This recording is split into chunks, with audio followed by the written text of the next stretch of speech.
Baik, terima kasih atas kesempatannya. Di sini saya akan uh, menjelaskan tentang tugas individu saya, yakni tentang kekuatan Partai Politik Islam di pemilu 2024, studi kasus Partai Kebangkitan Bangsa, yakni PKB, di mana Partai Politik Islam ini memiliki banyak sekali dinamika-dinamika yang ada di Indonesia, di mana pada masa pemerintahan Soeharto juga uh, Partai Islam ini memiliki dinamika-dinamika yang kompleks, di mana dengan adanya kebijakan fusi partai, di mana menyatukan semua partai berbasis Islam ke dalam satu kesatuan, yakni yang disebut dengan P3, di mana dengan adanya fusi ini tentunya tidak ada kepentingan-kepentingan ataupun partai politik lain yang berbasis Islam selain Partai Persatuan Pembangunan. Akan tetapi setelah jatuhnya masa pemerintahan Soeharto pada 1998, tentunya dibuat lagi kebijakan di mana semua partai memiliki hak untuk dapat membuat ataupun melakukan aktivitas partai politik di Indonesia.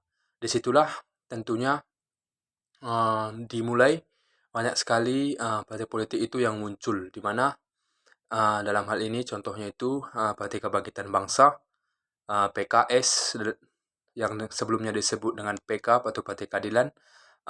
Di sini fokusnya itu yakni membahas tentang Partai Kebangkitan Bangsa, di mana ini didirikan itu pada 23 Juli 1998 dengan partai berbasis Islam, di mana partai ini memiliki dinamika-dinamika yang panjang, di mana pada masa 1999 dilaksanakan sebuah pemilu. Partai Kebangkitan Bangsa ini memiliki kemampuan untuk dapat memenangkan calon dari anggotanya, di mana dalam hal ini pemenangan Bapak Abdurrahman Wahid untuk dapat menjabat sebagai presiden pada saat itu. Hal ini tentunya menandakan bahwasanya pada saat itu juga kekuatan politik Islam sudah kuat dengan dibantu oleh koalisi Islam pada saat itu, yakni koalisi Poros Tengah yang beranggotakan partai politik berbasis Islam. Lalu di sini juga kita fokus pada pemilu tahun 2024, di mana PKB ini juga mengalami peningkatan yang signifikan, di mana pada pemilu yang lalu atau pemilu tahun 2024, PKB ini mampu mendapatkan suara itu sebanyak 10,62%, di mana ini adalah sebuah angka yang tinggi, mengingat banyak sekali partai politik yang bersaing pada saat ini. Angka ini tentunya juga menunjukkan bahwasanya partai politik Islam yakni PKB memiliki eksistensi yang kuat di Indonesia. Di samping itu juga, di mana ketua umumnya pada pemilu 2024 juga menjabat ataupun mencalonkan pada saat kontestasi pemilihan umum presiden, di mana Muhaimin itu mendampingi Anies Baswedan sebagai wakil presidennya. Itu tentunya menunjukkan bahwasanya PKB ini memiliki kekuatan untuk dapat menjadi calon pada saat itu.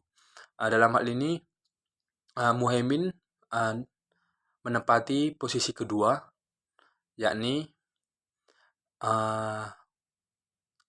pada saat itu juga dengan dicalonkannya dia sebagai calon wakil presiden pada saat itu, tentunya sangat memberikan efek yang positif kepada partai PKB, sehingga pada pemilu 2024 juga PKB itu memiliki suara yang meningkat dibanding dengan tahun-tahun sebelumnya.